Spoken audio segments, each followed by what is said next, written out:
আজকের দিনটা ভয়ানক বিশেষ। আজ সারা দেশব্যাপী মুক্তি পেয়েছে আরশাদের সিনেমা শেষ বিকেল। আমাদের দেশে সাধারণত দুই ঈদকে কেন্দ্র করে মুক্তি পায় যত শত সিনেমা, তবে আরশাদের ক্ষেত্রে ভিন্ন কথা। তার সিনেমা কোনো উপলক্ষে মুক্তি পায় না। আরশাদ হকের সিনেমা মুক্তি পাওয়াটাই তো তার ভক্তদের জন্য একটা উপলক্ষ। সিনেমা মুক্তির দিন সাধারণত সিনেমা সংশ্লিষ্ট সকলের মন উৎফুল্লে পরিপূর্ণ থাকে। আর যদি সেই সিনেমায় থাকে আরশাদ, তাহলে সব থেকে প্রচ্ছন্ন হাসিটা প্রযোজকই হাসে। সিনেমা সবে আজ মুক্তি পেয়েছে, কিন্তু আগামী 4 দিনে সব টিকিট বুকড। পঞ্চম দিনের টিকিটও প্রায় শেষের পর্যায়ে। একেই বলে আরশাদ হকের ভক্তদের উন্মাদনা। দিনটা নিতান্তই আনন্দের, তবে আনন্দের লেশমাত্র নেই অরার মাঝে। কপাল খারাপ হলে যা হয়, সময়টা তার পার হচ্ছে দুশ্চিন্তার মাঝে। দুশ্চিন্তাটা অবশ্যই আরশাদকে ঘিরে। 7:30টা বাজতে আর মাত্র 10 মিনিট বাকি। 7:30টায় শুরু হতে যাচ্ছে সিনেমার প্রিমিয়ার শো নামি দামি বহু তারকাকে নিমন্ত্রণ জানানো হয়েছে। সকলে অধীর আগ্রহে দেখতে এসেছে আরশাদের নতুন সিনেমা। প্রিমিয়ার শো আয়োজন করা হয়েছে ঢাকার একটি মাল্টিপ্লেক্সে। এই উপলক্ষে শোয়ের পুরোটা সময়ে মাল্টিপ্লেক্সে জনসাধারণের প্রবেশ নিষেধ করা হয়েছে। আরশাদ আসবে উপলক্ষে কর্তৃপক্ষ এখানকার নিরাপত্তা কয়েকগুণ বাড়িয়ে দিয়েছে। অথচ যার জন্য এত আয়োজন, এত উদ্দীপনায় সেই আরশাদেরই কোনো দেখা নেই। সীমা ব্যাকুল কণ্ঠে বলল, এই ওরা, আরশাদ এখনও আসছে না কেন? ওরা কয়েক মুহূর্ত বিরক্ত দৃষ্টিতে তাকিয়ে রইল সীমার দিকে। একে তো আরশাদের নিত্য নতুন পাগলামি, সেই সঙ্গে যুক্ত হয়েছে এই মেয়ের পাগলামি। সীমা এক প্রকার জোরাজুরি করে আজ প্রিমিয়ার শোতে এসেছে ওরার সঙ্গে। আরশাদকে সামনাসামনি দেখার শখ নাকি আজ পূরণ করেই ছাড়বে। সীমার আশা নিয়ে ওরার তেমন কোনো ভয় নেই। ডিরেক্টর আগেই বলে দিয়েছেন, আরশাদের টিম থেকে যে কয়জন খুশি, যে কয়জন আসতে পারে। ওরার যত ভয় সব আরশাদকে ঘিরে। এতগুলো মানুষকে খবর দেওয়া হয়ে গেছে। সবাই জানে আজকের প্রিমিয়ার শোতে আরশাদ উপস্থিত থাকবে এবং সকলের সঙ্গে পুরো সিনেমাটা দেখবে। আর সেখানে আরশাদের যদি না আসে, তবে তো কেলেঙ্কারি কাণ্ড ঘটে যাবে। স্বাভাবিক সময় হলে ওরা ফোন করে আরশাদকে আসার জন্য অনুরোধ করতে পারত, তবে এই সময়টা স্বাভাবিক নয়। আরশাদের মেজাজ আজ তুঙ্গস্পর্শীর ওপরে যদি কিছু থাকে, তাহলে তার মেজাজটা আজ তাই। সিনেমা মুক্তি পেয়ে গেছে সকালে, কিন্তু প্রিমিয়ার শো করা হচ্ছে সন্ধ্যায়। আরশাদ ঠিক করে রেখেছিল মাঝের এই সময়টুকু সে প্রধান কয়েকটা টিভি চ্যানেলে ইন্টারভিউ দেবে। সব কিছু স্বাভাবিকভাবে পরিকল্পনা অনুযায়ী চলছিল। সর্বপ্রথম ইন্টারভিউ দিতে আরশাদ যায় চ্যানেল 16-তে। উপস্থাপক এক একটা করে প্রশ্ন করছিল আর আরশাদ এক এক করে শান্ত ভঙ্গিতে উত্তর দিচ্ছিল। সেই ইন্টারভিউ আবার সরাসরি সম্প্রচারিত হচ্ছে টিভির পর্দায়। হঠাৎ উপস্থাপক এমন একটা প্রশ্ন করে বসল, যাতে আরশাদের মুখভঙ্গিতে নিমিষেই বদলে গেল। স্নিগ্ধ শুভ্রতা উড়ে গিয়ে তার চোখে মুখে জায়গা করে নিল একরাশ ক্রোধ। প্রশ্নটা হলো, আপনার জীবনে কি নতুন কেউ এসেছে? আরশাদ যথেষ্ট বুদ্ধিমান ছেলে। ব্যক্তিগত জীবনে সে যতই রাগী হোক না কেন, সেই রাগের লেশমাত্র প্রকাশ করবে না লাইভ ইন্টারভিউতে, হাজার হাজার ভক্তদের সামনে। বহু কষ্টে দাঁতে দাঁত চেপে নিজেকে সামলে কৌশলে এড়িয়ে গেছে সে প্রশ্ন। রাগটা প্রকাশ করেছে ইন্টারভিউ শেষ হবার পর। সেই উপস্থাপক আর লাইভে শোয়ের ডিরেক্টরকে যেতে হয় স্টিম রোলারের নিষ্পেষণের মধ্য দিয়ে। ওই ঘটনার পর আর কোথাও ইন্টারভিউ দিতে যায়নি সে। সোজা চলে গেছে বাড়িতে। এখনও বাড়ি থেকে বেরোনোর নামগন্ধ নেই। কোনো মানে হয়? সীমা প্রবল উৎকণ্ঠা নিয়ে বলল, এই ওরা, আমাকে কেমন লাগছে? ওরা সীমার গাল টিপে দিয়ে বলল, পরীর মতো লাগছে। সীমা বিভ্রান্ত গলায় বলল, পরীরা দেখতে কেমন হয়? সুন্দর হয়? ওরা ফিক করে হেসে ফেলল। সীমা ভ্রুকুচকে বলল, হাসছিস কেন? তোর ব্যস্ততা দেখে হাসছি। এত টেনশন করার কি আছে? তাই তো বুঝলাম না। আমার সারা জীবনের ক্রাশের সঙ্গে প্রথমবারের মতো দেখা করতে যাচ্ছি। টেনশন করব না? এই ওরা, ভালো করে খেয়াল করে দেখ তো আমার মেকআপ বেশি হয়ে গেছে কি না। সীমা, তোর মেকআপ বেশি হলেও কিছু যায় আসে না, কম হলেও না। কেন? কারণ স্যার ভালো করে মেয়েদের দিকে তাকায় না। সীমা মুখ খুলে আহত গলায় কিছু একটা বলতে যাবে, তার আগেই তার চোখ পড়ল মাল্টিপ্লেক্সের বাইরে বিশাল জনস্রোতের দিকে। শত শত মানুষের ভিড়ে একজনকে কেন্দ্র করে, যাকে এক পলক দেখার জন্য দীর্ঘকাল তপস্যা করতে পারবে তারা। এক লাফে উঠে দাঁড়ালো সীমা। তার হাত পা থরথর করে কাঁপছে, গলা শুকিয়ে আসছে। যে মানুষটাকে এতকাল স্বপ্নে দেখে এসেছে, সে আজ তার চোখের সামনে। সীমার চোখে জল চলে এলো। আজকে এই দিনটা নিঃসন্দেহে তার জীবনের সেরা একটি দিন। সীমা কম্পিত পায়ে এগিয়ে যাচ্ছে আরশাদের দিকে। ওরা যাচ্ছে তার পিছন পিছন। সিকিউরিটিরা আরশাদকে ঘিরে রেখেছে। ভক্তদের প্রবল স্রোতকে তার কাছেও ঘেঁষতে দিচ্ছে না। তবু অনেকটা যুদ্ধ করে মাল্টিপ্লেক্সের ভেতরে প্রবেশ করলো আরশাদ।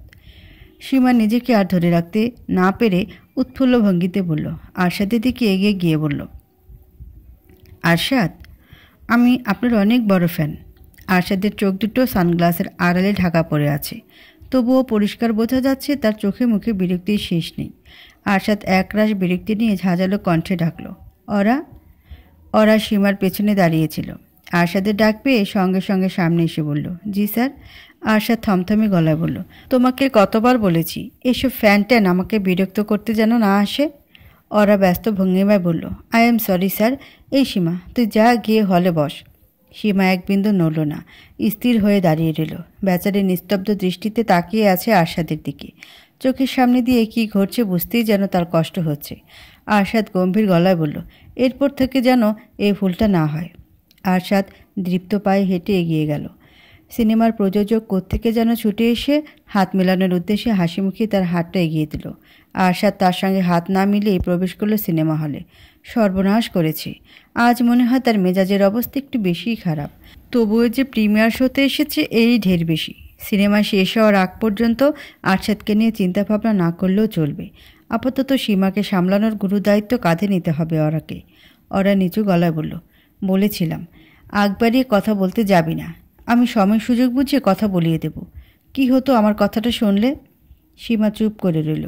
ওরার কথাগুলো তার কর্ণকুহরে পৌঁছাতে সক্ষম হয়েছে কি না কে জানে।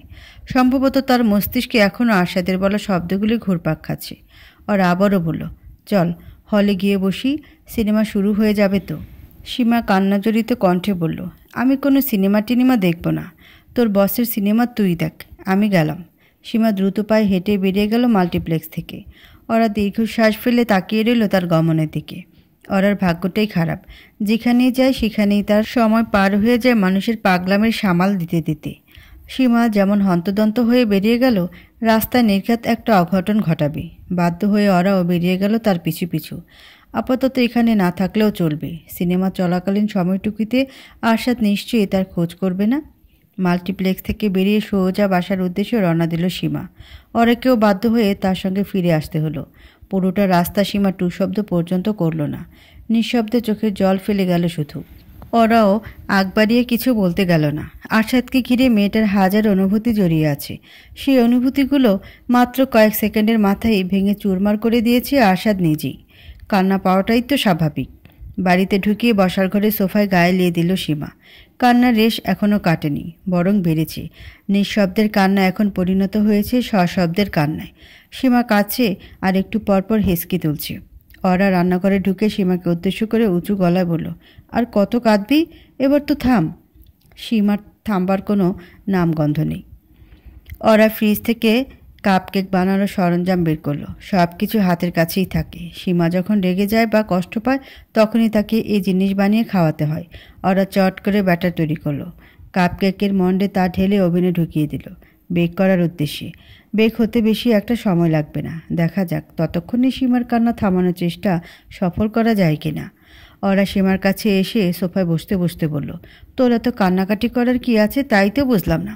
ঝাড়িটা তো আমি খেয়েছি, তোকে তো কিছু বলেনি। সীমা চোখের জল মুছতে মুছতে আক্ষেপ জড়িত কণ্ঠে বলল, আমি ফ্যানটেন।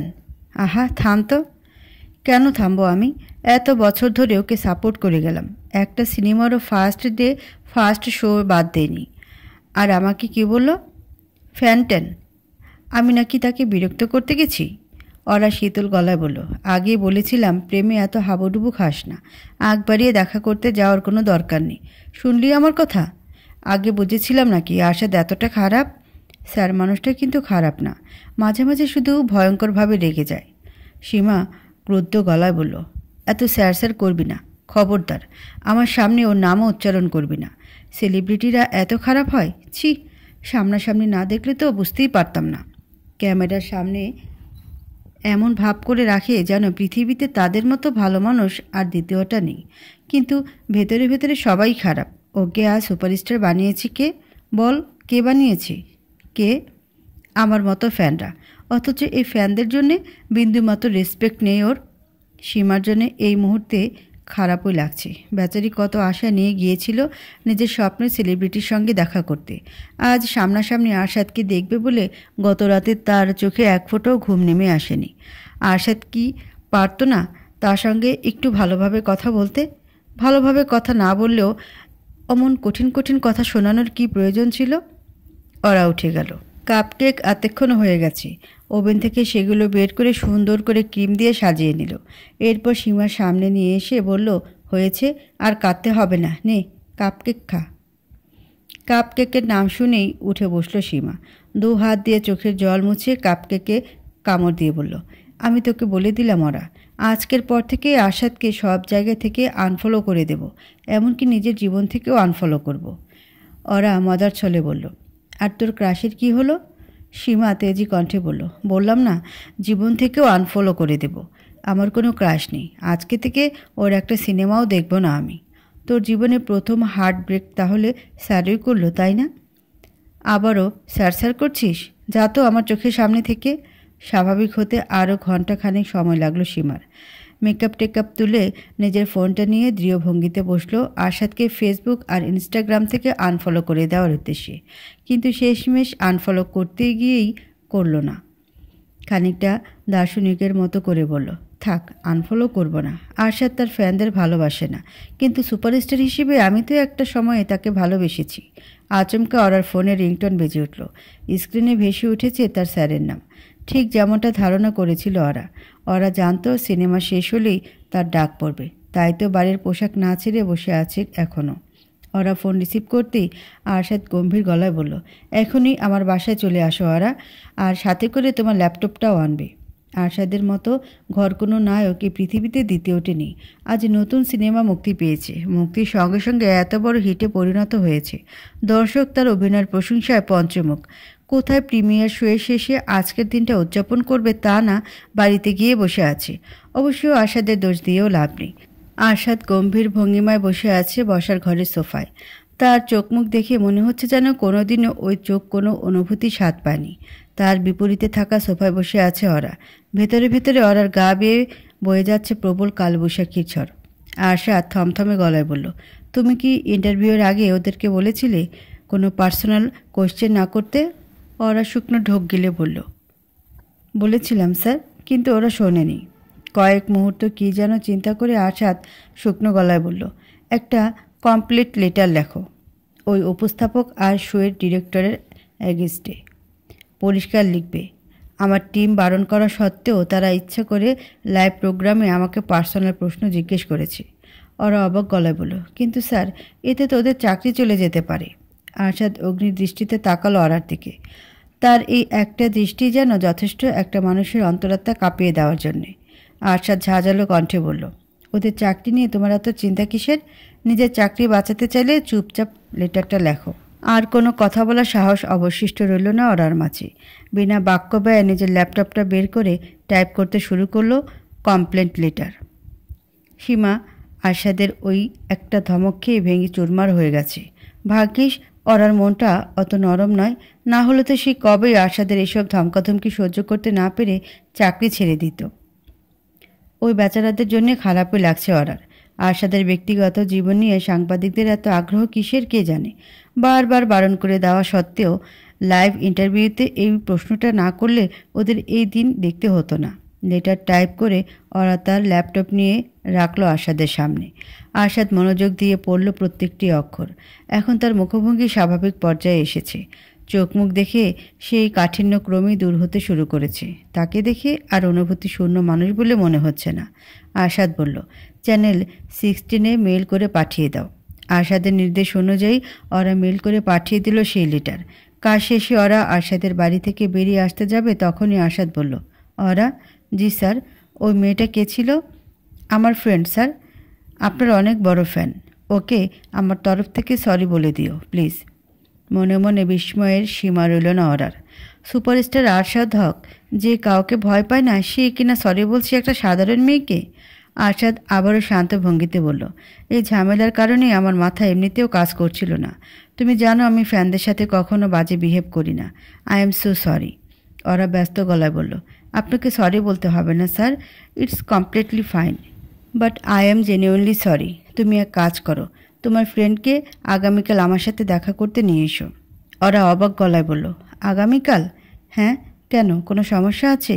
জি না স্যার, আরশাদ মানুষটা এমনই, নিজের ভয়ঙ্কর রাগে চারিদিকে সব কিছু ধ্বংস করে দেওয়ার মতো ক্ষমতা রাখে, আবার নিজের কোমল হৃদয়টা দিয়ে আশেপাশের মানুষের মনে গভীর ছাপ রাখার ক্ষমতাও রাখে। 4 বছর ধরে নিয়মিত তার আশেপাশে থাকার সুযোগ পাচ্ছে ওরা, তবুও এই মানুষটা প্রতিনিয়ত বিস্মিত করে তোলে তাকে। বন্ধুত্ব শব্দটার তাৎপর্য এক একজনের কাছে এক এক রকম।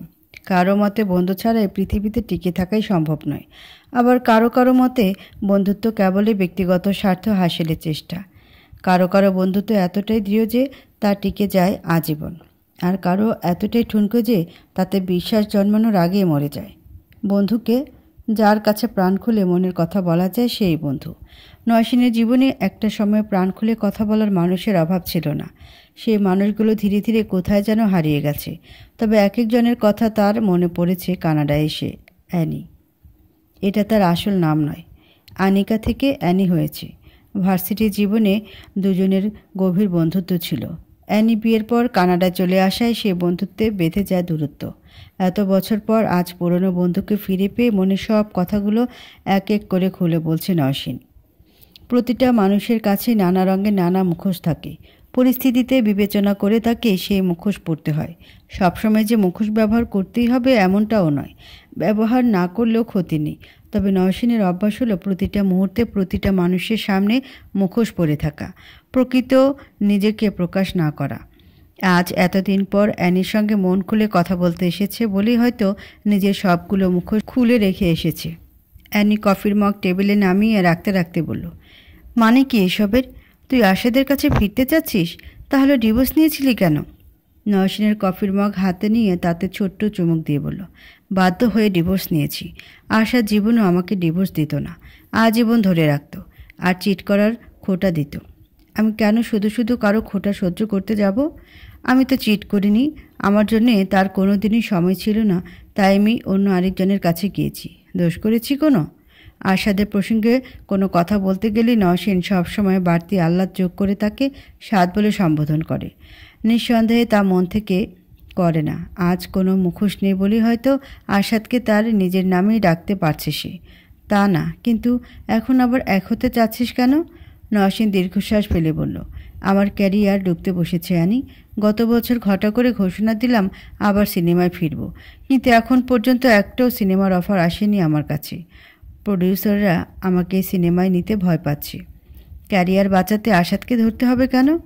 অন্য কোনো নায়কের সঙ্গে প্রেম কর, কিংবা প্রডিউসারের সঙ্গে, সেটা তো চাইলেই করতে পারি। কিন্তু আশাদ এই ইন্ডাস্ট্রির এক প্রকার মাফিয়া। ধর অন্য কোনো নায়কের সাথে সিনেমা শুটিং করে ফেললাম, তবুও আশাদের এক কথায় কোনো হল মালিক সেই সিনেমা চালাবে না, রিলিজের আগেই ফ্লপ। অ্যানি দৃঢ় গলায় বলল, আশাদ তোকে মাফ করবে না নয়সিন। নয়সিন বিরক্ত গলায় বলল, ওর মাফ চেয়েছে কে? আমি তো কোনো ভুল করিনি যে ওকে মাফ করতে হবে। আমি শুধু চাই কোনো ক্রমে ওর জীবনে ফিরে যেতে, ফিরে গিয়ে চট করে ওর সঙ্গে একটা সিনেমা সাইন করতে। কিন্তু সেটা করবে কি করে? নয়সিন হতাশ গলায় বলল, কিছুই বুঝতে পারছি না। এত কষ্ট করে একটা প্ল্যান করলাম, কিন্তু কবিরের জন্য সেটাও ভেস্তে গেল। নয়সিন, কবিরের বাচ্চাটা কি আসলেই মিসক্যারেজ হয়ে গিয়েছিল? আরে না, অ্যাবর্শন করে ফেলেছি। অ্যানি অবাক গলায় বলল, কিন্তু কেন? বাচ্চাটার তো কোনো দোষ ছিল না। নয়সিন ব্রুকুচকে বলল, বোকার মতো কথা বলিস না তো অ্যানি। ডিভোর্সের পর আচমকা একটা বাচ্চা নিয়ে কিভাবে হাজির হতাম মানুষের সামনে? ক্যারিয়ার তো শেষ হয়ে যেতই, আশাদের ফ্যানরা মিলে নির্ঘাত আমাকে বয়কট করত। আমার মনে হয় তোর আশাদের ফিরে পাওয়ার চিন্তাভাবনা না করাই ভালো। It's next to impossible. নয়সিন দৃঢ় আত্মবিশ্বাস নিয়ে বলল, I will make that possible. আশাদকে আবারও আমার হতেই হবে, তার জন্য যা যা প্রয়োজন আমি তাই করব। নয়সিন আর অ্যানির বন্ধুত্ব খুব একটা সুবিধার নয়। অ্যানি ভেতরে ভেতরে পছন্দ করে না নয়সিনকে, সবসময় চেয়েছে একটা নিরাপদ দূরত্ব বজায় রাখতে। নয়সিন যে তাকে খুব একটা পছন্দ করে তাও নয়, তবুও এতদিন পর দেখা করে মনের কথা বলছে। মুখোশ পরে সকলের সঙ্গে মিশতে মিশতে এমন একটা অবস্থা হয়ে গেছে যে চাইলেই কারোর সঙ্গে মনের কথা বলতে পারে না। বন্ধুত্বের উৎকৃষ্ট উদাহরণ অরা এবং সীমা। তারা একে অপরের সঙ্গে মন খুলে কথা বলে, হাসাহাসি করে, রাগারাগি করে, মজা করে। তার থেকেও বড় কথা, কোনো একজন ভুল পথে যাওয়ার চেষ্টা করলেও আরেকজন গিয়ে তার পথ আটকে দেয়। উপর হয়ে বিছানায় শুয়ে আছে সীমা। তার হাতে একটা ছবির ফ্রেম। ফ্রেমে বাঁধাই করা তার এবং আরশাদের ছবি। গত পরশু আরশাদের বাড়িতে তোলা ছবিটা। এই 2 দিনে 1000বার ছবিটা দেখেছি এবং 1000বার মুগ্ধ হয়েছে সীমা। এক মুহূর্তের জন্য হাতছাড়া করেনি ফ্রেমটাকে। সীমা ছবির দিকে তাকিয়ে থেকে উৎফুল্ল ভঙ্গিতে বলল, উফ, আমি তো পাগল হয়ে যাচ্ছি। ওরা থমথমে গলায় বলল, সীমা, 2 দিন হয়ে গেছে তুই স্যারের সাথে দেখা করেছিস। সীমা অবাক গলায় বলল, 2 দিন কোথায় হলো? 38 ঘন্টা হয়েছে। দেখ ছবিটা কি সুন্দর এসেছে। আমার পাশে আশাদ হক। আমার তো এখনও বিশ্বাস হচ্ছে না।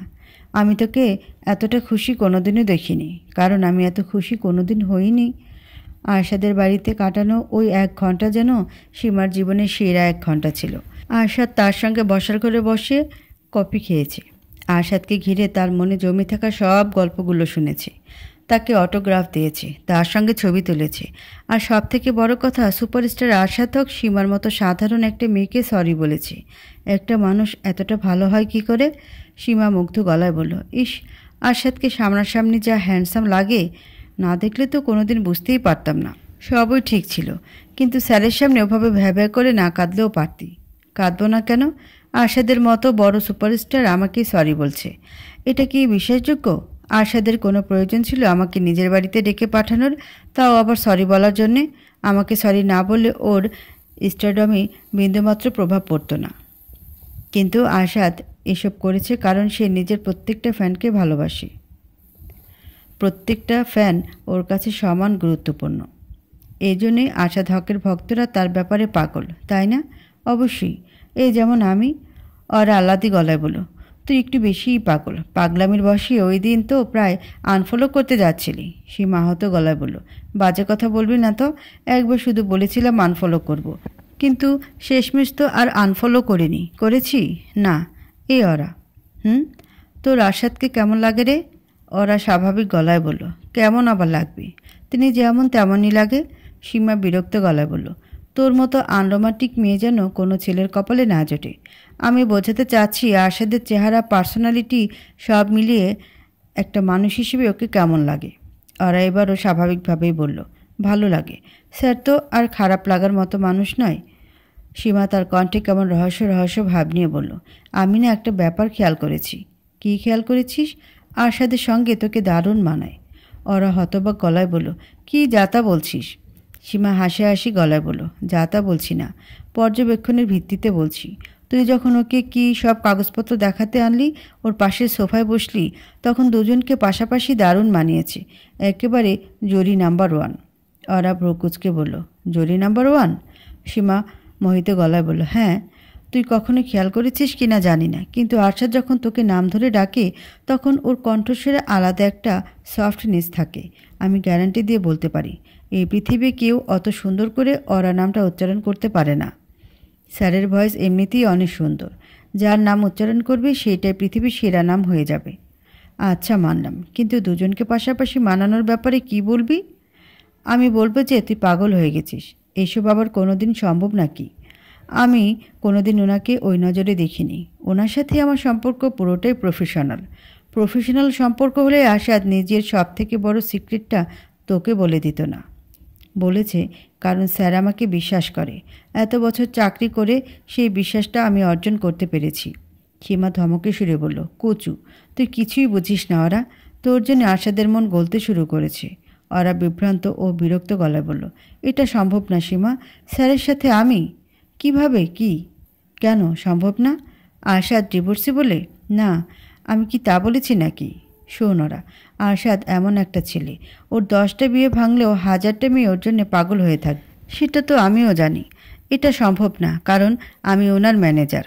অত শত বুঝি না বাবা, কিন্তু দেখে রাখিস তোর সাথে ওর কিছু একটা হবেই। গরিবের কথা বাসি হলেও ফলে। ওরা বড় বড় চোখে তাকিয়ে রইল সীমার দিকে। যে মেয়ে মাসে মাসে ডলারে আয় করে, সে কিনা নিজেকে গরিব বলছে। ওরা ব্যঙ্গাত্মক সুরে বলল, তুই গরিব? আহারে, এমন গরিব যেন দেশের ঘরে ঘরে থাকে। সন্ধ্যার আগ দিয়ে সীমা চলে গেল রান্নাঘরে। যদিও দুপুরে বুয়া রান্না করে রেখে গেছে, তবুও আজ সে নিজের হাতে অরার পছন্দের সব খাবার রান্না করবে। কাল সকালে অরা চলে যাচ্ছে সিলেটে। সিলেটেই কানামাছি সিনেমার শুটিংয়ের মূল পর্ব। টানা 25 দিন সেখানে শুটিং হবে। অরাকেও পুরোটা সময় থাকতে হবে সেখানে। এতগুলো দিন অরাকে দেখবে না ভেবে এখন থেকে অস্থির হতে শুরু করেছে সীমার মন। এতগুলো দিনের জন্য যাচ্ছে বলে সাবধানে ব্যাগ গোছাচ্ছে ওরা, প্রয়োজনীয় কোনো কিছু যাতে বাদ না যায়। সীমা রান্না বসিয়ে এসে বসলো অরাকে সাহায্য করার উদ্দেশ্যে। সীমা কৌতূহলী গলায় বলল, এই অরা, এই সিনেমা কি আশাদ খুন করবে?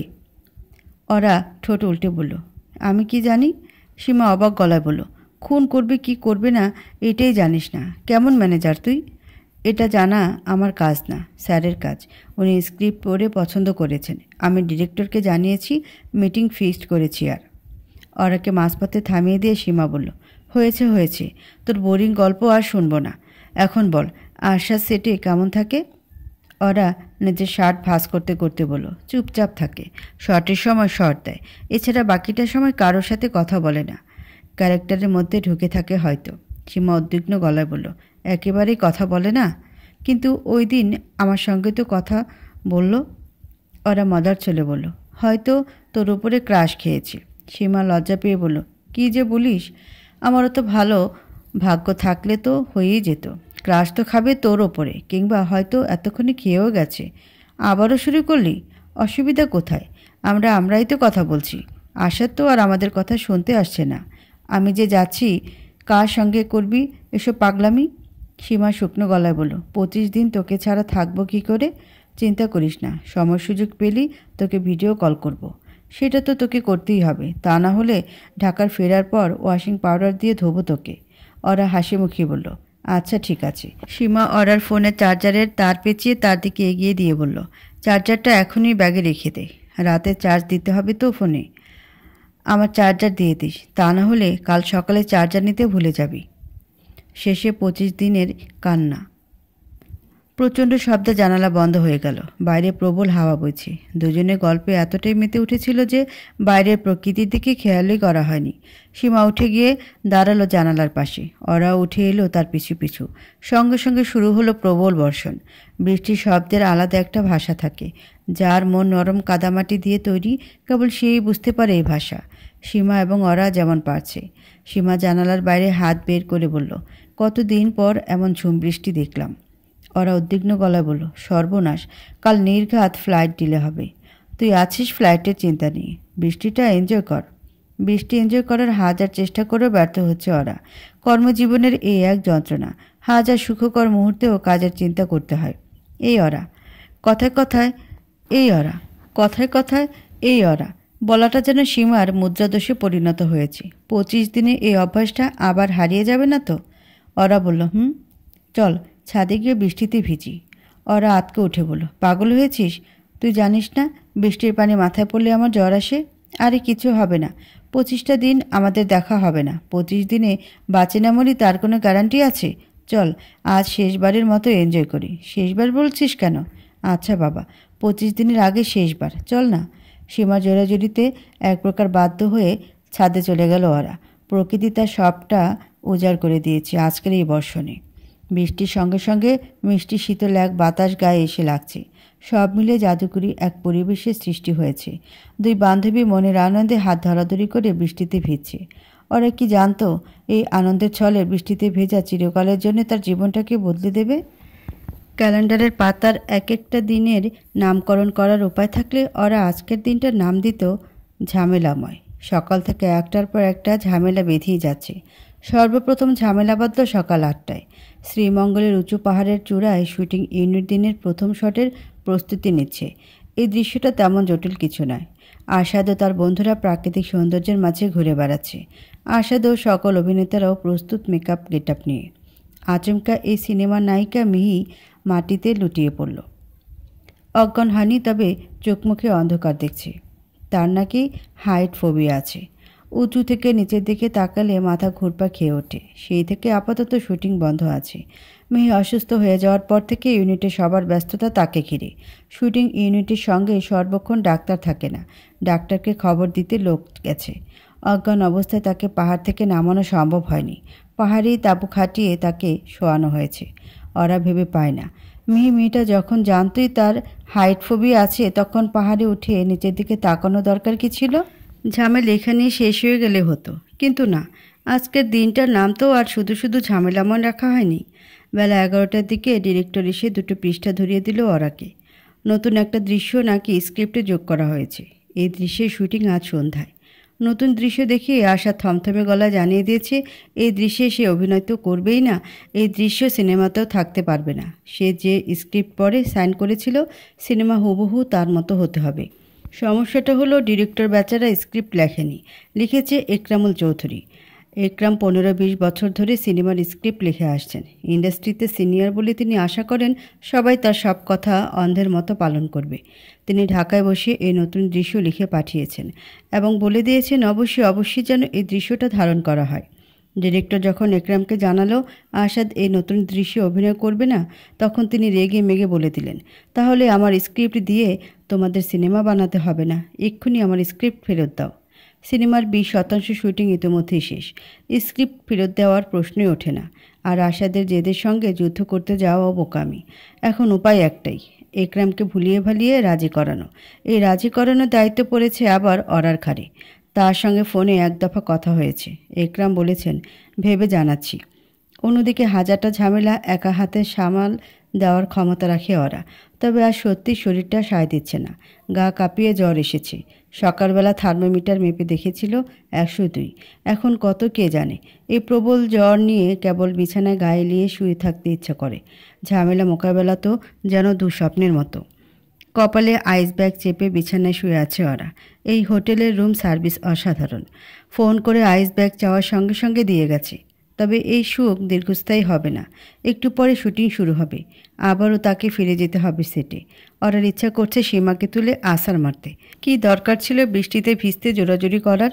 অবশ্য প্রকৃত দোষটা ওরারই। নিজের ভালো নিজের থেকে বেশি কেউ বোঝে না। ওরা খুব ভালো করেই জানে বৃষ্টির পানি তার সহ্য হয় না। মাথায় পড়ার সঙ্গে সঙ্গে জ্বর আসে। কেন সীমার তালে তাল মিলিয়ে ভিজতে গেল কে জানে। হঠাৎ ওরার ঘরের দরজায় টোকা পড়ল। ওরা ভেতর থেকে ক্ষীণ সরে বলল, কে? আপু, আমি মেহেদি। ওরা উঠে বসতে বসতে বলল, খোলা আছে, আয়। মেহেদি ভেতরে ঢুকে বিছানার পাশে রাখা সোফায় বসতে বসতে বলল, কী অবস্থা তোমার আপু? আগের মতোই। আমার কাছে প্যারাসিটামল আছে, খাবে? খেয়েছি, কিন্তু কোনো কাজ হচ্ছে না। নায়িকার জন্য যে ডাক্তার ডাকা হয়েছে সে কিন্তু এখনও হোটেলেই আছে, ডাকবো নাকি? ওরা প্রকুচকে বলল, ধুর, কী যে বলিস, সামান্য জ্বরের জন্য আবার ডাক্তার লাগে নাকি? 102, কিন্তু আপু সামান্য জ্বর নয়। ওরা কিঞ্চিত সন্দেহ নিয়ে বলল, মেহেদি শোন, তোকে আমি খুব ভালো করে চিনি। আমার জ্বরের প্যাচাল করার জন্যে নিশ্চয়ই তুই আসিসনি, মতলবটা কি? মেহেদি আহত গলায় বলল, তোমার আমাকে এতটাই খারাপ মনে হয় আপু? আমি কি তোমার খোঁজখবর নিতে আসতে পারি না? পারিস, এখন ঝেড়ে কাশ। মেহেদি ইতস্তত করে বলল, মানে একটা ঝামেলা হয়ে গেছে। কোনো মানে হয়? এই ছেলে কিনা হাজির হয়েছে নতুন ঝামেলা নেই। ওরার মনে হচ্ছে আজকের ঝামেলাগুলোর সমাধান করতে করতে সে পাগল হয়ে যাবে। ওরা ক্লান্ত গলায় বলল, আবার কি ঝামেলা? বেশি বড় না, ছোট্ট একটা ঝামেলা। কি করেছিস তুই? কন্টিনিউটির কস্টিউম ফেলে এসেছি। কোন কন্টিনিউটির কস্টিউম? যে শার্ট পরে স্যার ট্রেনে শুটিং করেছে। এই সিনেমায় আশাদ ও তার বন্ধুদের সিলেটের শ্রীমঙ্গলে আগমন ঘটে ট্রেনে করে। ট্রেনে বেশ অনেকগুলো দৃশ্যই রয়েছে। কিছুদিন আগে ট্রেনের দৃশ্যগুলো শুটিং শেষ হয়েছে। সবগুলো দৃশ্যে আশাদের পরনে ছিল হালকা ধূসর রঙের শার্ট। আর এই ছেলে কিনা বলছে সেই শার্ট ফেলে এসেছে। শার্টটা জরুরি, কারণ সকল বন্ধুরা ট্রেন থেকে নেমে হোটেলে ঢুকছে, এমন একটা দৃশ্যের শুটিং আজই করা হবে। শার্ট না থাকলে তো সর্বনাশ। ওরা হতবাক গলায় বলল, মানে কি? এই গাধা, তুই বুঝতে পারছিস কি করেছিস? যে সিনের সব বন্ধুরা প্রথমবারের মতো হোটেলে ঢুকবে সেই সিনের শুটিং আজ সন্ধ্যায়, আর তুই বলছিস শার্ট নেই? এত বড় ভুল করলি কি করে? মেহেদি অনুতপ্ত গলায় বলল, সরি আপু, আমি ভেবেছিলাম ওই কস্টিউম আর লাগবে না, তাই ঢাকায় রেখে এসেছি। আমি তোকে লিস্ট পাঠিয়েছিলাম না? লিস্টে ছিল তো ওই শার্ট। আমি জানি ভুল হয়ে গেছে আপু, সরি। এখন আমাকে বাঁচাও। স্যার জানে? মেহেদি ভয়ার্ত গলায় বলল, পাগল নাকি তুমি? স্যার জানলে আমাকে কাঁচা গিলে খাবে। তুমি কিছু একটা করো প্লিজ। আমি কি করব? ডিরেক্টরকে বলো ওই সিনের ডায়লগে অ্যাড করে দিতে যে স্যারের গরম লাগছিল, তাই সে শার্ট খুলে টি শার্ট পরে ট্রেন থেকে নেমেছে। ডিরেক্টর না হয় রাজি হলো, কিন্তু স্যারই তো এসব কারচুপিতে রাজি হবে না। তাহলে কি হবে? কি আর হবে, এই এক শার্টের জন্যে স্যার তোকে আবার ঢাকায় পাঠিয়ে দেবে। তুই ঢাকায় গিয়ে শার্ট আনবি, তারপর ওই সিনের শুটিং হবে। আপু আমাকে বাঁচাও, আমি আবার ঢাকায় যেতে পারবো না। আমি কিভাবে বাঁচাবো? মেহেদি কিছুটা সময় ভেবে বলল, আমি যে ব্র্যান্ডের দোকান থেকে ওই শার্ট কিনেছিলাম, সেই ব্র্যান্ডের একটা শোরুম এখানে আছে। আমি আসার সময় দেখেছি। তুই শিওর? হ্যাঁ শিওর। আমাদের হোটেল থেকে সেখানে যেতে আধা ঘন্টার মতো সময় লাগবে। আমি যেতাম, কিন্তু শুটিংয়ের সময় তো আমার থাকতে হবে। তুমি একটু ওখানে গিয়ে খুঁজে দেখো না আপু, সেম শার্টটা পাও কি না। হন্তদন্ত করে হোটেল থেকে বেরিয়ে গেল ওরা। শার্ট না পেলে আজ সারে সর্বনাশ। একে তো নতুন দৃশ্যের ব্যাপারে আসাদ বিরক্ত, তার উপরে আবার শার্টের ঝামেলার কথা তার কানে গেলে আজ সত্যি হয়তো মেহেদিকে আস্ত গিলে খাবে। ট্রেনে শুটিংয়ের দিন মেহেদি আসাদের ছবি তুলে রেখেছিল, যাতে পরবর্তীতে কস্টিউম চিনতে সুবিধা হয়। সেই ছবিটাও সাথে করে নিয়ে এসেছে ওরা। কাঙ্ক্ষিত দোকান খুঁজে পেতে আধা ঘন্টাও কম সময় লাগলো ওরার। মেন রোডে চেনা জানা ওই ব্র্যান্ডের বিশাল আউটলেট। ওরা বিন্দু মাত্র সময় নষ্ট না করে প্রবেশ করলো দোকানে। ছবি মিলিয়ে মিলিয়ে পুরো দোকানটা জুড়ে খুঁজলো, কিন্তু খুঁজে পেল না নিজের কাঙ্ক্ষিত শার্ট। এমনটা কি করে সম্ভব? মেহেদি বলছিল এই শার্ট ব্র্যান্ডের লেটেস্ট কালেকশনের, যে কোনো আউটলেটে পাওয়া যাবে। তাহলে এখানে নেই কেন? ভাবনা চিন্তা করে সময় নষ্ট করা যাবে না। ওরা সোজা চলে গেল কাউন্টারে। কাউন্টারে যে লোকটা আছে তাকে শার্টের ছবি দেখাতে হবে। ওরা ছবিটা এমনভাবে জুম করলো যেন আরশাদকে দেখা না যায়, কেবল শার্টটাই দেখা যায়। ফোনটা কাউন্টারে থাকা লোকের দিকে বাড়িয়ে দিয়ে ওরা ভদ্রভাবে বলল, এই শার্টটা কি আপনাদের স্টোরে আছে? লোকটা ছবির দিকে ভালো করে নজর দিয়ে বলল, না ম্যাম, এটা লিমিটেড এডিশনের শার্ট। আপনাদের স্টকে একটাও নেই? সেটা বলতে পারছি না, একটু দেখে বলুন না প্লিজ, আমার খুব দরকার।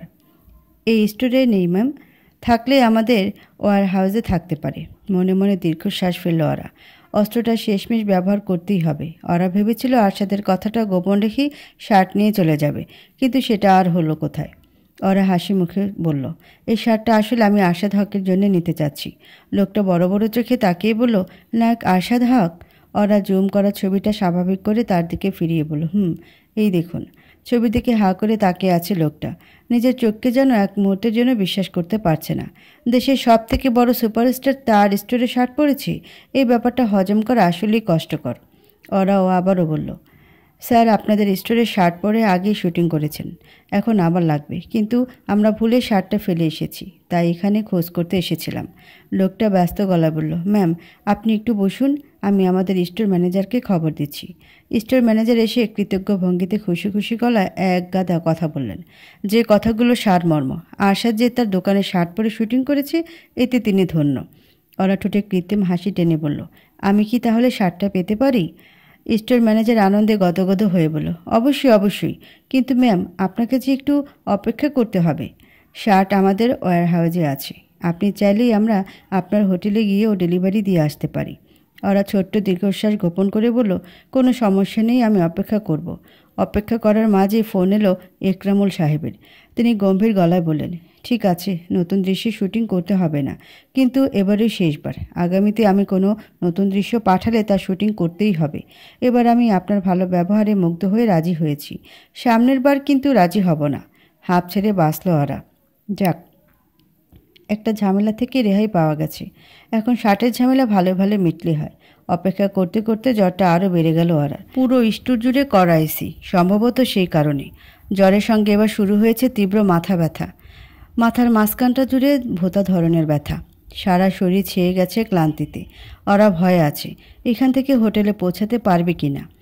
শার্ট হাতে পেতে প্রায় ঘণ্টাখানেক সময় লাগলো। হোটেলে পৌঁছাতে বেশ কষ্ট হলেও পৌঁছে গেল ওরা। শার্ট পেয়ে মেহেদির মুখভঙ্গি এমন হলো যেন আকাশের চাঁদ হাতে পেয়েছে। তার এই আনন্দের জন্যে এতটা কষ্ট সার্থক বলে মনে হলো।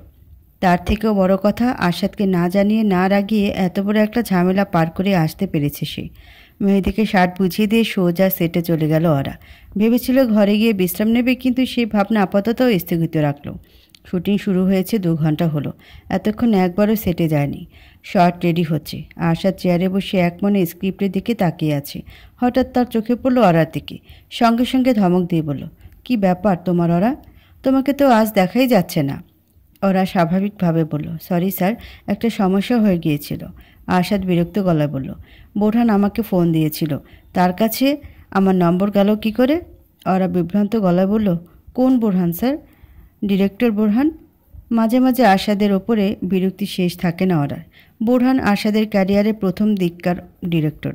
যদিও একদম প্রথম সিনেমা থেকে আরশাদের খ্যাতি তুঙ্গস্পর্শী, তবে প্রথম কয়েকটা সিনেমার শুটিং চলাকালীন সে ডিরেক্টরদের নিজের নম্বর দিত।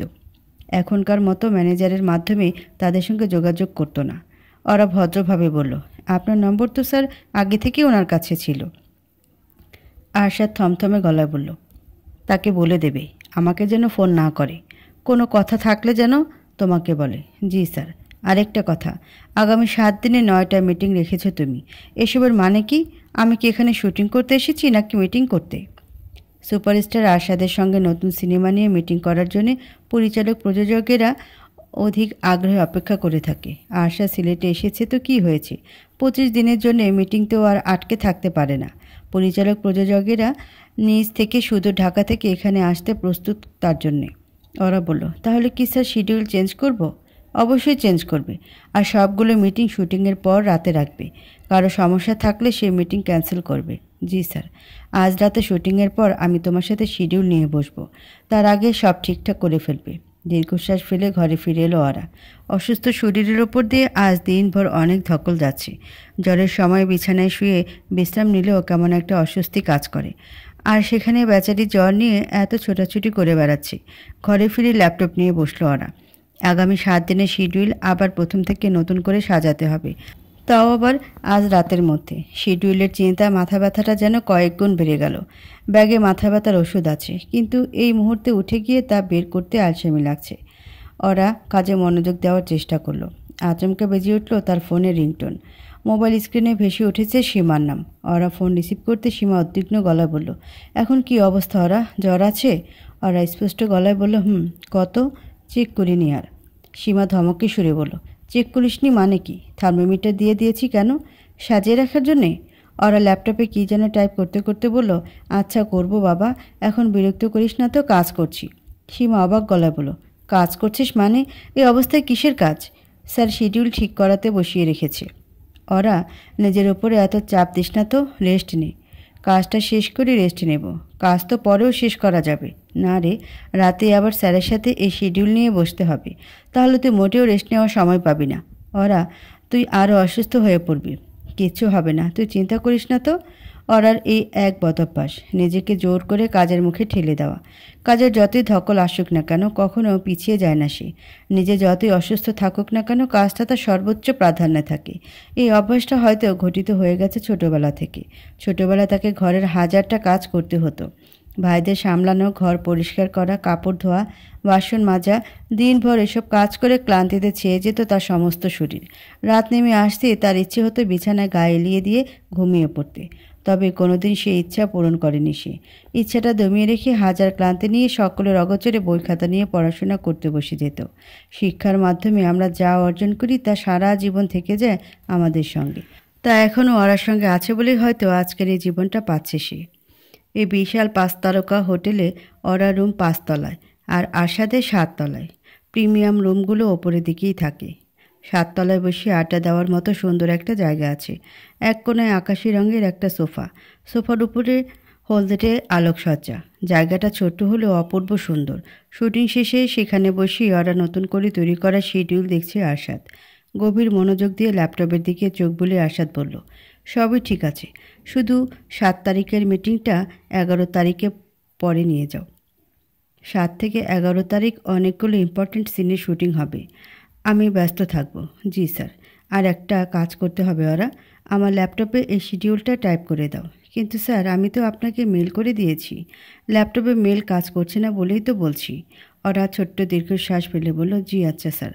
আরশাদ উঠে দাঁড়িয়ে পা বাড়ালো তার ঘরের দিকে। ওরাও যাচ্ছে তার পিছু পিছু। আরশাদের ল্যাপটপ তার ঘরেই রয়েছে। ঘরটা হলয়ের একবারে শেষ মাথায়। হলওয়ে দিয়ে হাঁটতে হাঁটতে আরশাদ গম্ভীর গলায় বলল, কাল কল টাইম কয়টায়? কথা বলতে ভীষণ কষ্ট হচ্ছে ওরার। জ্বরটা ক্রমেই বেড়ে চলেছে। প্রচণ্ড মাথা ব্যথার সাথে সাথে পুরো শরীর জুড়ে ব্যথারা খেলে বেড়াচ্ছে। ওই সময় আলসেমি না করে ওষুধটা খেয়ে নিলে হয়তো ভালো হতো। চোখের সামনে পুরো জগৎটা ঘুরছে অরার, সব কিছু যেন অন্ধকার দেখছে। তার মনে হচ্ছে পায়ের নিচে জোরালো কোনো চোরাবালি তাকে ক্রমশ নিচের দিকে টেনে নিয়ে যাচ্ছে। তবুও নিজেকে সামলানোর প্রাণপণ চেষ্টা করে বলল, 8টায় স্যার। আশা দ্রুততার সাথে হাঁটতে হাঁটতে বলল, কাল কিন্তু আমি কোনো ডিলে সহ্য করব না। এই সিনেমা শুটিংয়ের একদিনেও অন টাইম ক্যামেরা ওপেন হয়নি। ডিরেক্টরকে বলবে এই বিষয়টা। আশা তার কথা শেষ করতে পারল না, তার আগে খেয়াল করলো হাঁটতে হাঁটতে মাঝ হলওয়েতে লুটিয়ে পড়েছে ওরা। ভীষণভাবে হকচকিয়ে উঠল আরশাদ। মেয়েটা হঠাৎ করে পড়ে গেল কেন? আরশাদ ভেবেছিল হয়তো হাঁটতে গিয়ে হোঁচট খেয়ে পড়ে গেছে ওরা, এক্ষুনি নিজের পায়ে উঠে দাঁড়াবে, কিন্তু সেসব কিছুই হলো না। ওরা সেইভাবেই পড়ে রইল। আরশাদ নিচু হয়ে বসে উদ্বিগ্ন কণ্ঠে ডাকলো, ওরা ওরা। ওরার কাছ থেকে কোনো জবাব নেই। মেয়েটা কি অজ্ঞান হয়ে পড়ল? আরশাদ ওরার মুখটা পরিষ্কার দেখতে পাচ্ছে না, তার চুলগুলো এসে পড়েছে মুখের ওপরে। আরশাদ আবারও ডাকলো, ওরা তুমি ঠিক আছো? ওরা ঠিক নেই বলেই হয়তো তার কথার জবাব দিতে পারল না। আরশাদ বুঝতে পারছে না তার কি করা উচিত। একটু আগেও তো স্বাভাবিক ছিল মেয়েটা, মুহূর্তের মধ্যে কি হয়ে গেল? 7-5 ভাবনার মাঝে মনের অজান্তেই আরশাদের হাতটা চলে গেল ওরার কপালে। কপালে হাত রাখতেই শিউরে উঠল আরশাদ। এতটা জ্বর নিয়ে একটা মানুষ থাকে কি করে? জ্বরে গা পুড়ে যাওয়ার উপক্রম। আরশাদ এর আগে কারো গায়ে এতটা জ্বর দেখেছি কিনা মনে পড়ছে না। মেয়েটা এই জ্বর নিয়ে এতক্ষণ কাজ করেছে, কোনো মানে হয়? আরশাদ জানে কোনো সারা শব্দ আসবে না, তবুও শেষবারের মতো ডাকলো, ওরা। আর অপেক্ষা করা যাবে না, মেয়েটা তো এইভাবে পড়ে থাকতে পারে না। আরশাদ ধীরস্থিরভাবে কোলে তুলে নিল ওরাকে। কোলে নেওয়ায় এবার তার শরীরের উষ্ণতাটা আরও ভালোভাবে বুঝতে পারছে। মেয়েটার জন্য এবার আরশাদের খারাপই লাগছে। আরশাদ জানে ওরা খুবই ভালো একটা মেয়ে, তবুও কোনো এক অজানা কারণে সব সময় তাকে ধমকাধমকির উপরে রাখে। টিমে ওরাই একমাত্র মানুষ যে আরশাদের কোনো নির্দেশ অমান্য করে না। তবুও যে কেন তাকে এত ধমক দেয় আরশাদ নিজেও জানে না। ওরাকে কোলে নিয়ে আশা দ্রুত পায়ে চলে গেল নিজের ঘরে। ঘরে এসে বিছানায় শুয়ে দিল ওরাকে। ওরা একটু একটু করে কেঁপে উঠছে। আরশাদ ব্যস্ত ভঙ্গিমায় তার ব্ল্যাঙ্কেট টেনে দিল ওরার গলা পর্যন্ত। নারী বিদ্বেষী আরশাদ হকের বিছানায় তারও ব্ল্যাঙ্কেট জড়িয়ে শুয়ে আছে একটা মেয়ে। এ যেন অষ্টম আশ্চর্য। আশ্চর্য হলেও কিছু করার নেই, মেয়েটাকে তো সুস্থ করতে হবে আগে। আরশাদ ফোন করলো ডাক্তারকে। এখানে তার পরিচিত এক ডাক্তার আছে। সকালে তিনি এসেছিলেন নায়িকার চিকিৎসা করতে। ডাক্তারের আসতে আধা ঘন্টার মতো সময় লাগলো। ততটা সময় আরশাদ ওরার পাশেই বসেছিল। ডাক্তার এসে কি একটা ইঞ্জেকশন পুশ করলেন ওরার শরীরে, স্যালাইন দিলেন, আরও কতগুলো ওষুধ দিয়ে গেলেন জ্ঞান ফেরার পর খাওয়ানোর জন্যে। ডাক্তার চলে যাওয়ার পর রুমের সঙ্গে লাগোয়া ব্যালকনিতে গিয়ে দাঁড়ালো আরশাদ। এখান থেকে অপরূপ সুন্দর চা বাগান দেখা যায়। এই হোটেলের নিজস্ব চা বাগান। রাতের বেলা সেখানে আবার নানা রঙের আলোকসজ্জা করা হয়। নিজেকে আজ ভীষণ হালকা লাগছে আরশাদের। এতদিন সে নিজেকে অনুভূতি শূন্য হৃদয়হীন এক মানুষ বলে মনে করত। অন্যের আনন্দে যার আনন্দ নেই, অন্যের কষ্টে যার কষ্ট নেই। তবে আজ তার নিজের কাছে সেই ধারণা ভুল প্রমাণিত হয়েছে। তার কাছেও একটা হৃদয় আছে, আছে বলেই তো ওরার অসুস্থতায় ব্যস্ত হয়ে তাকে ঘরে নিয়ে এসেছি। ডাক্তারকে খবর দিয়েছে। আবারও ঘরে ফিরে এলো আরশাদ। ওরা বেঘরে বিছানায় পড়ে আছে। আরশাদ কি আরেকটাবার হাত রাখলো ওরার কপালে। জ্বর আছে, তবে এখন অনেকটাই কমে এসেছে। আরশাদ সরে এসে ঘর থেকে বেরিয়ে গেল। এই হোটেলে চমৎকার একটা লাইব্রেরি আছে। এমনিতেই তার অনিদ্রা আছে। এই বই পড়ার অভ্যাস তার বহু আগেই হারিয়ে গেছে। তবুও পাতা উল্টে আজকের রাতটা পার করে দেবে। মাথার এক পাশটা ভার হয়ে আছে ওরার। চোখের সামনে সব কিছু আবছা দেখছে। নিজের অবস্থান টের পেতে তার ভারী অসুবিধা হচ্ছে। কোথায় আছে সে? গ্রামের বাড়িতে? ভোর কি হয়ে গেছে? ভোর হওয়ার সঙ্গে সঙ্গে ঘুম থেকে না উঠলে তাকে তো নতুন মায়ের মার খেতে হবে। ওরা ধীরে ধীরে উঠে বসল। সারা শরীরে বিচিত্র ক্লান্তি ছেয়ে আছে। হাত পা ব্যথা টনটন করছে। একটু একটু করে বাস্তবতায় ফিরতে শুরু করেছে তার চেতনা। না, সে গ্রামের বাড়িতে নেই, আছে সিলেটের এক 5 তারকা হোটেলে।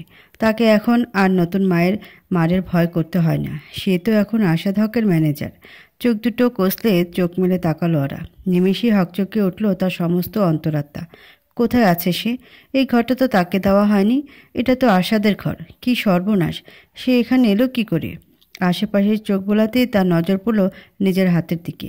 ওরার হাতে স্যালাইনের ক্যানেল। স্যালাইন এখন আর চলছে না, কিন্তু একটা সময়ে যে চলছিল তা খুব ভালো করে ওরা বুঝতে পারছে।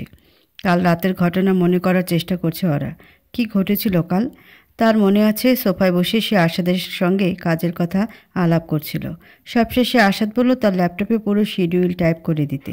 কিন্তু এরপরে কি হয়েছে ওর আর কিছুই মনে পড়ছে না। সে কি ল্যাপটপ নিতে এ ঘরে এসেছিল, এসে জ্ঞান হারিয়ে ফেলেছিল এরকম কিছু? কিন্তু এ ঘরে আসার কোনো স্মৃতি তো নেই তার মস্তিষ্কে, তাহলে সে এখানে এলো কী করে? ওরা চোখ বুলিয়ে আশাদকে খোঁজার চেষ্টা করলো, কিন্তু কোথাও খুঁজে পেল না তাকে। তাই আর অপেক্ষা না করে সোজা বেরিয়ে গেল এ ঘর থেকে। মাথায় কিছুই ঢুকছে না, সে কি আসলে জ্ঞান হারিয়ে ফেলেছিল নাকি এ ঘরে এসে ঘুমিয়ে পড়েছে? নিজের ওপর নিজেই বিরক্ত হয়ে পড়ল ওরা। এসব আবার কী চিন্তাভাবনা? সে আশাদের ঘরে ঘুমিয়ে পড়তে যাবে কেন? সিঁড়ি বেয়ে 7 তলা থেকে 5 তলায় নামছে ওরা। পথে যতগুলো মানুষ পড়েছে সবাই তার দিকে একবার করে ঘাড় ঘুরিয়ে তাকিয়েছে। এসব কি হচ্ছে তার সঙ্গে? মানুষজন তাকে এমন বাঁকা নজরে দেখছে কেন? এ নিয়ে অবশ্য খুব একটা মাথা ঘামালো না ওরা। সদ্য ঘুম থেকে ওঠার পর তার চুলগুলো এলোমেলো হয়ে আছে, চোখ মুখে নিশ্চয়ই লেগে আছে ঘুমের রেশ। সেজন্যই হয়তো ওই দৃষ্টিগুলো এমনভাবে দেখছে তাকে। নিজের ঘরে এসে ফ্রেশ হয়ে নিল ওরা। এক্ষুনি আশাদকে খুঁজে বের করতে হবে, তাকে জানতেই হবে গতকাল কী ঘটেছিল। সত্যি যদি সে আশাদের ঘরে গিয়ে অজ্ঞান হয়ে পড়ে থাকে তাহলে তো কয়েকবার ক্ষমা চাইতে হবে। কিন্তু ওরার দৃঢ় বিশ্বাস গতরাতে সে আশাদের ঘর পর্যন্ত পৌঁছাতে পারেনি। ওই ঘরে যাওয়ার আগে কি সে অজ্ঞান হয়েছিল? তাহলে তাকে ওই ঘরে নিয়ে গেল কে? আশাদ? ধুর, তা আবার কি করে সম্ভব? দূর থেকে অস্পষ্ট একটা আওয়াজ ভেসে আসছে, অনেক মানুষের শোরগোলের আওয়াজ। শব্দের উৎসটার দিকে কৌতূহলী ভঙ্গিতে এগিয়ে গেল ওরা। শব্দের উৎস হোটেলের বাইরে নিচে। জানালার পর্দা সামান্য ফাঁক করে বাইরের দিকে তাকাতেই দ্বিতীয় দফায় হকচকে উঠল ওরা। হোটেলের সামনে জড়ো হয়েছে শত শত সাংবাদিক। আশাদ এখানে শুটিং করছে, সাংবাদিক জড়ো হওয়াটাই স্বাভাবিক। গতকাল হোটেলের সামনে সাংবাদিক ছিল, তবে এত না। হোটেলের সিকিউরিটি গার্ডদের রীতিমতো হিমশিম খেতে হচ্ছে তাদের সামলাতে গিয়ে। হচ্ছেটা কি আজ? বাস্তবতা যেন ওরার মাথার উপর দিয়ে যাচ্ছে। ওরার ফোন বেজে উঠল। জানালার দিক থেকে দৃষ্টি সরিয়ে ফোনের দিকে তাকাতেই তার চোখে পড়ল সীমার নাম। ওরা ফোন রিসিভ করতে সীমা চিন্তিত গলায় বলল, ওরা ঠিক আছিস তুই? হ্যাঁ ঠিক আছি, তোর শরীর ঠিক আছে তো? ওরা ব্যস্ত গলায় বলল, হ্যাঁ। সীমা শোন, আমি তোকে একটু পরে ফোন করছি। সীমা আতকে উঠে বলল, না, আমার কথাটা জরুরি। কি কথা? তার আগে বল তুই কোথায়? আমি কোথায় আবার থাকবো? হোটেলে। কয়েক মুহূর্ত চুপ করে থেকে সীমা বলল, কাল রাতে কি হয়েছিল ওরা? তুই কি করে জানলি কাল রাতে কিছু হয়েছিল? তুই কিছু জানিস না? ওরা বিভ্রান্ত গলায় বলল, সীমা তুই কি বলতে চাচ্ছিস? আমি কিছু বুঝতে পারছি না। মাত্র ঘুম থেকে উঠেছিস না? হ্যাঁ। সীমা শুকনো গলায় বলল, ওরা শোন আমার কথা, মনটাকে শক্ত কর। ওরা ভয়ে ভয়ে বলল, কেন, কি হয়েছে? ফেসবুকে ঢুক। কেন? ঢোক, নিজেই বুঝতে পারবি। সীমার ফোন রেখে ওরা হন্তদন্ত করে ফেসবুকে ঢুকলো। আজ একের পর এক বিস্ময়ের মুখোমুখি হয়েছে সে। প্রথমে সকালে ঘুম থেকে উঠে নিজেকে আশাদের ঘরে আবিষ্কার করা, হোটেলের সামনে একরাশ সাংবাদিক, এখন আবার সীমার ব্যস্ত সুরে ফেসবুকে ঢুকতে বলা। ওরা মোটেও ভীতু প্রকৃতির মেয়ে নয়, তবুও কোনো এক অজানা কারণে তার হৃদস্পন্দন একটু একটু করে বেড়েই চলেছে, নিঃশ্বাস ঘন হয়ে আসছে। এখানকার নেটওয়ার্কে অসুবিধা আছে মনে হয়। ফেসবুক ওপেন হতে স্বাভাবিকের থেকেও বেশি সময় লাগছে, যে অস্থিরতা আরও বাড়িয়ে দিচ্ছে ওরার। অবশেষে ওপেন হলো ফেসবুক। নিউজ ফিডের শীর্ষে থাকা ভিডিওটা দেখে ওরার গা বেয়ে শীতল স্রোত বয়ে গেল। ভিডিওটা সিসিটিভি ফুটেজের অংশ। আশাদ এবং ওরা হলওয়ে দিয়ে হাঁটছে আর কথা বলছে। হাঁটতে হাঁটতে আচমকা জ্ঞান হারিয়ে মাটিতে লুটিয়ে পড়ল ওরা। আশাদ কিছু সময় চিন্তিত ভঙ্গিতে ডাকাডাকি করলো তাকে। শেষমেশ কোনো সারা শব্দ না পেয়ে কোলে তুলে নিল তাকে। কোলে নিয়ে চলে গেল নিজের ঘরের দিকে। ভিডিওটা প্রথমবার দেখে নির্বাক বনে গেল ওরা। বুঝতে পারছে না তার কোন অনুভূতিটা অনুভব করা উচিত। আয়শা তাকে কোলে তুলে ঘরে নিয়ে গেছে, এই ব্যাপারে বেশি অবাক হওয়া উচিত, নাকি এই ভিডিও ফেসবুকে ঘোরাঘুরি করছে বলে অবাক হওয়া উচিত? ওরা কিছুই বুঝতে পারছে না। প্রচণ্ড বেগে ঘুরপাক খাচ্ছে তার মস্তিষ্ক। নিজের অজান্তেই ওরা আঙ্গুল চলে গেল ভিডিওটার কমেন্ট সেকশনে। কমেন্ট সেকশনে ভেসে যাচ্ছে নতুন নতুন কমেন্টে। কি সাংঘাতিক অবস্থা! তার মানে এই কাণ্ড জানতে কারোরই বাকি নেই। এর জন্যই হোটেলের সামনে জড়ো হয়েছে একরাশ সাংবাদিক। আশরাফুল ইসলাম নামে একজন লিখেছে, ছি, কি চরিত্রহীন মেয়ে! এভাবে কেউ একটা পুরুষ মানুষের সামনে অজ্ঞান হয়? রায়হান চৌধুরী লিখেছে, কোনো অজ্ঞান টজ্ঞান হয় নাই, সবই আরশাদের কোলে ওঠার ধান্দা। মেয়ে মানুষ জাতটাই খারাপ। শোভন তালুকদার লিখেছে, আরশাদের ঘরে যাওয়ার জন্য কি নাটকটানি করলো অসভ্য মেয়ে। হৃদয়ের আয়না নামের আইডি থেকে কেউ একজন কমেন্ট করেছে, মেয়েটার দৃষ্টান্তমূলক শাস্তি হওয়া উচিত। রোকসানা খানম লিখেছে, আরশাদের টাকা পয়সা দেখে মাথা ঘুরে গেছে, লোভী মেয়ে, তাই আরশাদকে পটানোর জন্য নাটক করতেছে। টনি শিকদার নামের আইডি থেকে কমেন্ট করা হয়েছে, হোটেলগুলোর রুমের ভেতরেও সিসিটিভি ক্যামেরা থাকে না কেন? ভেতরে কি হলো দেখে বিনোদন পাইতাম। সবাই যে শুধু ওরাকে নিয়ে বাজে মন্তব্য করছে এমনটা নয়, অনেকে আবার আরশাদের দিকেও আঙ্গুল তাক করছে। সায়রা তাসনিম লিখেছে, আরশাদ কি দুধে ধোয়া তুলসী পাতা নাকি? মানলাম মেয়েটা নাটক করে অজ্ঞান হয়েছে, আরশাদের কি দরকার ছিল ওকে কোলে নিয়ে রুমে নিয়ে যাওয়ার? মেয়েটা যদি সত্যি অজ্ঞান হয়ে থাকে তাহলে লোকজন জড়ো করতো, ডাক্তার ডাকতো, নিজের ঘরে নিয়ে গেল কেন? সে কি ডাক্তার নাকি? মায়েশা ইসলাম আবার কোনো একজনের দিকে আঙ্গুল তাক না করে বিজ্ঞের মতো লিখেছে, সিনেমা জগতে সবাই খারাপ, এরা কোনোদিনও ভালো হবে না, এই জন্য সিনেমা দেখাই ছেড়ে দিছি। আনিস রহমান লিখেছে, আরশাদকে ভালো ভাবতাম, কিন্তু এটা কি করলো? এইভাবে একটা অসুস্থ মেয়ে সুযোগ নিল। রায়হান চৌধুরী আবার তার কমেন্টে রিপ্লাই করে লিখেছে, কিসের অসুস্থ? ওই মেয়ে অসুস্থ নাকি? সব নাটক। সানিয়া তাসনিম লিখেছে, আরশাদের চরিত্রে আসলে সমস্যা আছে, নওশিন খামাখা ওকে ছেড়ে যায়নি। ওরা বিস্মিত, স্তব্ধ। এসব কি হচ্ছে তার সঙ্গে? তাকে নিয়ে মানুষ এত বাজে বাজে কথা বলছে কেন? তার তো গত রাতের কোনো কথা মনেও নেই, তবুও কেন সবাই খারাপ ভাবছে তাকে? ওরা চোখে জল এসে গেল। জল মোছার কোনো প্রকার চেষ্টা তার মধ্যে নেই। ওরা বুঝতে পারছে না সে কেন কাঁদছে। সে তো ভেঙে পড়ার মতো মেয়ে নয়, শক্ত হাতে কঠিন পরিস্থিতি সামাল দেওয়ার মতো মেয়ে। তবে কেন আজ ভেঙে পড়েছে সে? আজকে শুটিং স্থগিত করা হয়েছে, এই একটা ভিডিও ক্লিপের জন্য সারা দেশ আজ উত্তপ্ত। ফেসবুকের প্রতিটা গ্রুপে গ্রুপে রীতিমতো ভাইরাল যাচ্ছে ভিডিওটা। আর বাঙালি তার অভ্যাস মতো ঘটনার আদি অন্ত না জেনেই নিজের অহেতুক মন্তব্য লিখতে ব্যস্ত। আরশাদের সামনে বসে আছে এই হোটেলের ম্যানেজার আসিফ আলী। লোকটার বয়স 40-এর কাছাকাছি, দেখতে ছোটোখাটো। আরশাদ সে কখন থেকে লোকটার দিকে অগ্নিদৃষ্টি নিক্ষেপ করে যাচ্ছে। সে অগ্নিদৃষ্টির ভয়ে কাচুমাচু হয়ে বসে আছে লোকটা, যার কারণে তাকে আরও ছোট দেখাচ্ছে। আরশাদ শীতল গলায় বলল, আপনার কাছে তাহলে কোনো উত্তর নেই? আসিফ আমতা করে বলল, স্যার, আমরা এখনও জানি না কে এই কাজটা করেছে, কিন্তু খুব তাড়াতাড়ি জেনে যাব। এতক্ষণে যখন জানতে পারলেন না, তখন খুব তাড়াতাড়ি জানবেন কি করে? আমরা 6 সদস্যের একটা ইনভেস্টিং টিম গঠন করেছি, তারা ইনভেস্টিগেশন করে বের করবে কে। আরশাদ দৃঢ় গলায় বলল, I don't care, I really don't. একটা সহজ স্বাভাবিক প্রশ্ন করেছি, প্রশ্নটার উত্তর দিন। কে লিক করেছে ভিডিও? আসিফ ভয়ে ভয়ে বলল, স্যার, ভিডিওটা আমাদের সিসিটিভি কন্ট্রোল রুম থেকে লিক হয়েছে। ওখানে দায়িত্বপ্রাপ্ত কেউ কাজটা করেছে। আমি জানতে চাচ্ছি সেই কেউটা কে। স্যার, আমরা এখনও জানি না। আরশাদ তাচ্ছিলের হাসি হেসে বলল, কেন শুধু শুধু মিথ্যা বলছেন? আপনি তো জানেন। আসিফ নামের লোকটার মুখভঙ্গি নিমেষেই বদলে গেল।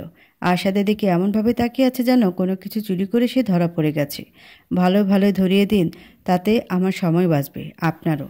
আর তা না হলে অন্য পদ্ধতিও আমার জানা আছে। স্যার, আসিফ লোকটা ইনিয়ে বিনিয়ে কিছু বলতে যাবে তার আগেই তার চোখ পড়ল হোটেলের মূল দরজার দিকে। লোকাল থানার ওসি সাহেব তার দলবল নিয়ে প্রবেশ করেছেন। পুলিশ দেখে আসিফের মুখে ভয় ভয় ভাবনাটার জন্য কয়েক গুণ বেড়ে গেল। ওসি সাহেব আরশাদের দিকে হাত বাড়িয়ে দিয়ে বিনয়ী গলায় বললেন, আরশাদ সাহেব, কতদিন পর দেখা। আরশাদ তার সঙ্গে হাত মিলিয়ে স্বাভাবিক গলায় বললেন, thank you for coming OC সাহেব। এটা তো আমাদের দায়িত্ব আরশাদ, আপনি বলুন কিভাবে আপনাকে সাহায্য করতে পারি। আমি একটা কেস ফাইল করতে চাচ্ছি ওসি সাহেব, এই হোটেলের ম্যানেজারের বিরুদ্ধে। তার আন্ডারে কেউ একজন আমার সিসিটিভি ফুটেজ আমার পারমিশন ছাড়া ইন্টারনেটে লিক করে দিয়েছে। আসিফ আতকে উঠে ব্যস্ত গলায় বলল, স্যার, আমার এত বড় ক্ষতি করবেন না স্যার। আরশাদ বলল, আপনি তো বলতেই পারলেন না কে ভিডিও লিক করেছে। কেসটা তো আপনার ওপরেই করা উচিত। আমি জানি স্যার, রাসেল করেছে এই কাজ, আমাদের সিসিটিভি কন্ট্রোল রুমে কাজ করে। আমি এক্ষুনি ওকে নিয়ে আসছি।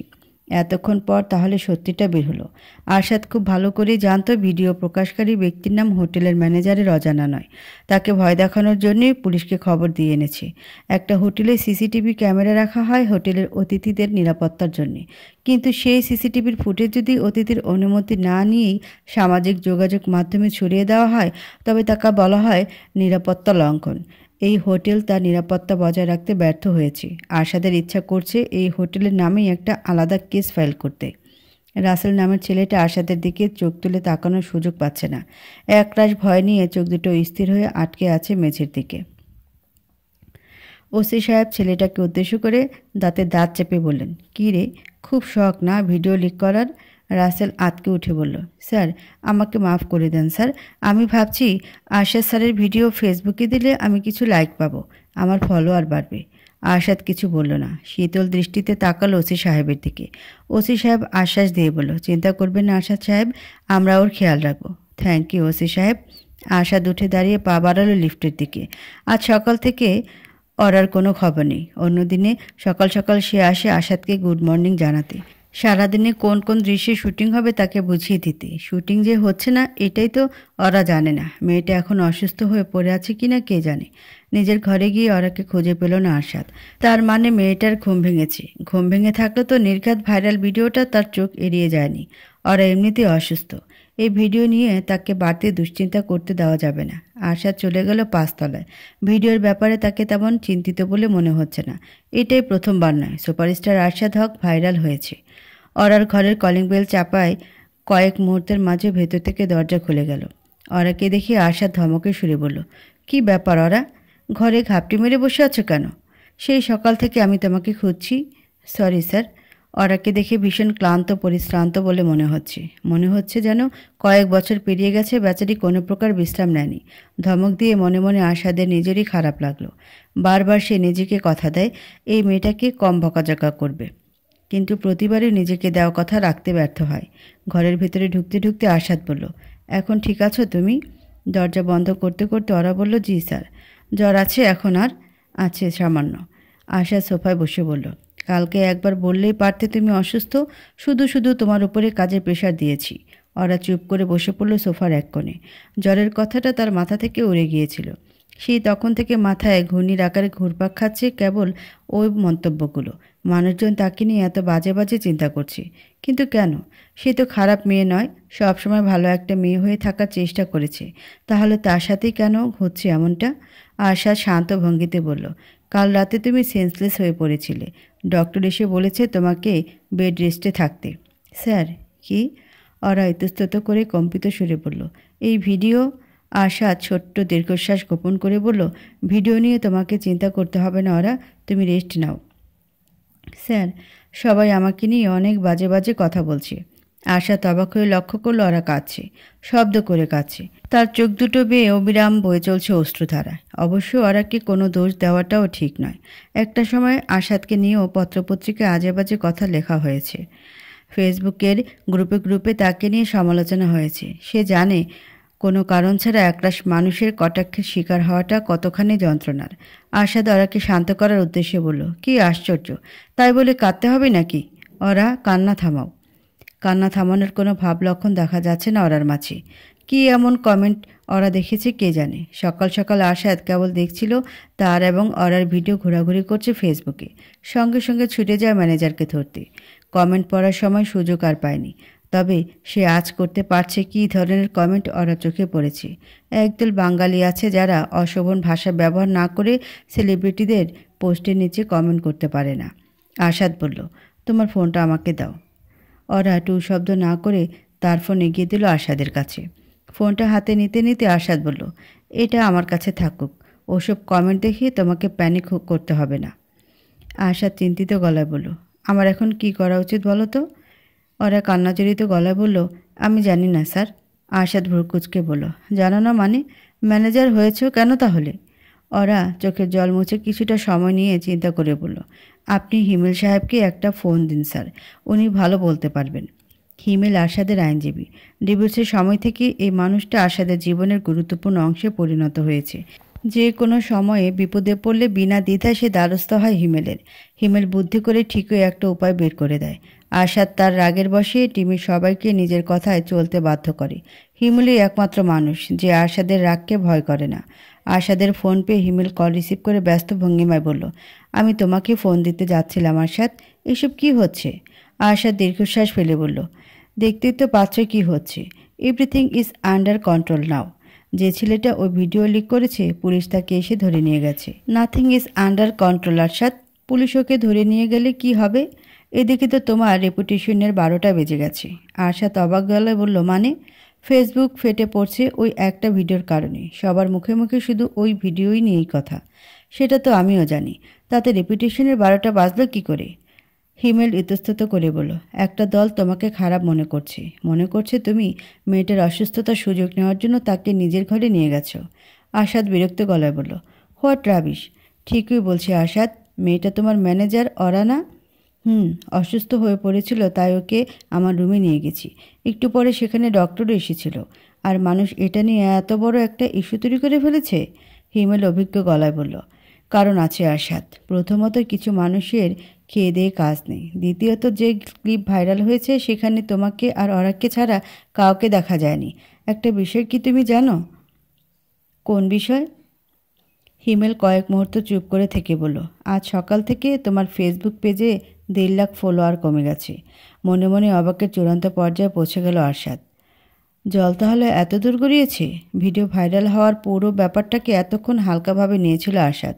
বাঙালির স্বভাব কয়েকদিন একটা জিনিস নিয়ে অনলাইনে মাতামাতি করে, আবার কয়েকদিন পর সারা জীবনের জন্য সেটা ভুলে যাওয়া। আরশাদ ভেবেছিল এবারও ব্যতিক্রম কিছু হবে না। তবে 1.5 লাখ ফলোয়ার কমে যাওয়া নিতান্তই তাচ্ছিল্যের বিষয় নয়। ভক্তদের ব্যাপারে খুবই সচেতন আরশাদ। নিজের একটা ভক্ত কখনো হারাতে চায় না। ওই ভক্তদের কারণেই তো আজ সে সুপারস্টার হতে পেরেছে। আরশাদ চিন্তিত গলায় বলল, আমি এখন কি করব? হিমেল আশ্বাস দেওয়ার ভঙ্গিতে বলল, পরিস্থিতি সহজে ঠান্ডা হবে না আরশাদ। মানুষ তোমার উপরে ক্ষেপে আছে। আমি কাল সকালের ফ্লাইটে সিলেটে যাচ্ছি। তোমার সঙ্গে সামনাসামনি ডিসকাশন করতে হবে।